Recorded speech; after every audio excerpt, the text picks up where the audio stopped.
Thanks. So I want to be upfront in saying that I have absolutely no incentive in reducing conflicts in agriculture. It would make my job very boring. So you, so you might want to take everything I say with a grain of salt. But one of the things I want to talk about is, why we do, the horrible things we do in the media.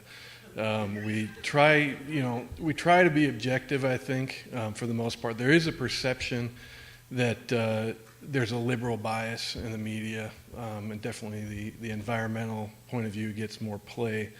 And I think one of the main reasons for that is the way the media views itself.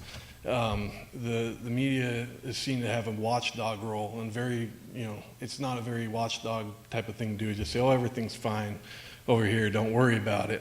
And then also a lot of people in the media, their background isn't in production agriculture, and the schooling, the university tends to establish kind of a left-leaning point of view. So it's more of a point of reference, I think, than it is an actual agenda that the media is pushing in any kind of way. So another misconception, I think, or the way it might look from the outside, is that the media might set something up or build something up just to tear it down. And I can see why it would look that way. I mean, if in the agriculture industry, I think one of the things we've seen that's like that is the ethanol debate, where at first it was, this great story about self-sufficiency and how we're going to produce our own fuel. And then suddenly it got turned around into, it's driving up food prices, people are starving, that kind of thing. And it's not really a pre-planned kind of thing. It's just the driving motivation of journalists is try to find the best, newest angle on things. So, when you start hearing about ethanol, it's like, okay, this is what we're going to go after. And then that gets old and stale. And it's like, well, what other way can we look at this? So you talk to some economists, talk to somebody else and say, hey, this has this other unanticipated, effect where it drives up food prices or what have you, and you get into a big debate, and it looks as if we're building something up but tear it down. Really, it's just a constant quest for fresh angles. And the other thing that we're looking at is negativity. The perception is that the media is always negative, but when's the last time you wanted to read a story about every liquor store that doesn't get robbed or every plane that lands on time? I mean, the truth is that it's human nature to want to, read about the bad things that happen. That's not really anything you can blame the media for. It's just that's innately what draws interest. It's why we slow down when we see a car wreck by the side of the road. We're not proud of it, but we all do it. So,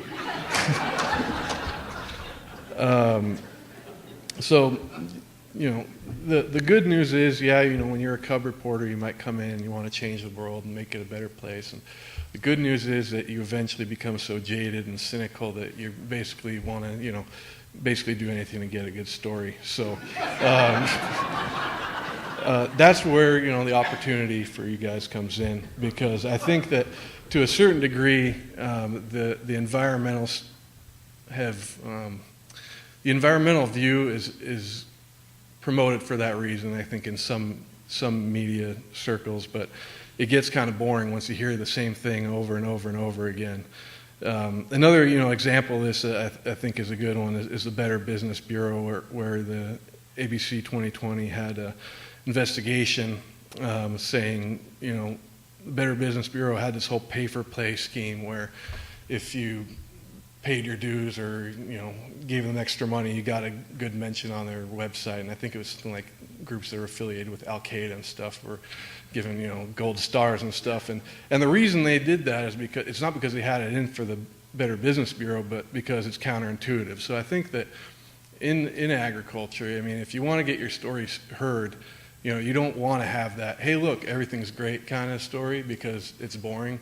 And it's better to have the kind of counterintuitive story. So how you accomplish that is a tougher question. I think there's a group right now that's kind of looking at the Humane Society. And when we look at the commercials on TV for the Humane Society of the U.S., it's all shelter dogs and cats looking mistreated and people helping them and stuff like that. And what people don't realize is only a very small percentage of their money actually goes to helping shelters, and the name is conducive to thinking that yeah, that's what they do. In reality, it's more of a lobbying and policy organization.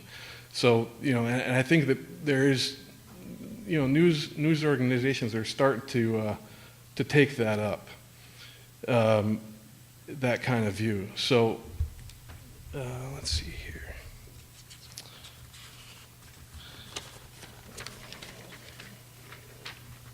In the Northwest, we have a big Christmas tree industry.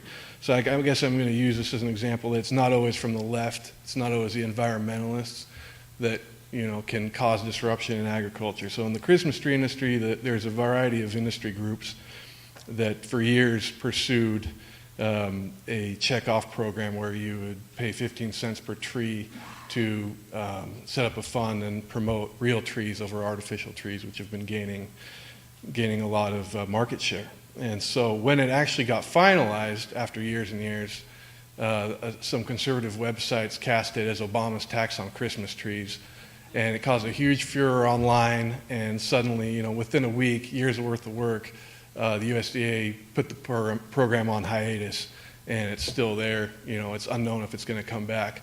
So it's one of those things that I don't think it's necessarily a liberal thing or a Republican thing. It's, people want to gain attention for their issues. And for the conservative websites that promoted this, it was basically like, hey, we're going to make Obama look bad, without really thinking about the Christmas tree growers that were, they weren't having any kind of political agenda here. They were just trying to gain promotion funding for their industry. And I think you've seen that also with the debate over subsidies in agriculture, where the conservative blogosphere has a definite negative view of that. So I don't think you have to think about this in terms of left versus right always. I think ultimately it's what's attention grabbing that comes to the forefront. So what's the best way to reach out to the media? The simplest way is just to return our phone calls. And I know this sounds simple.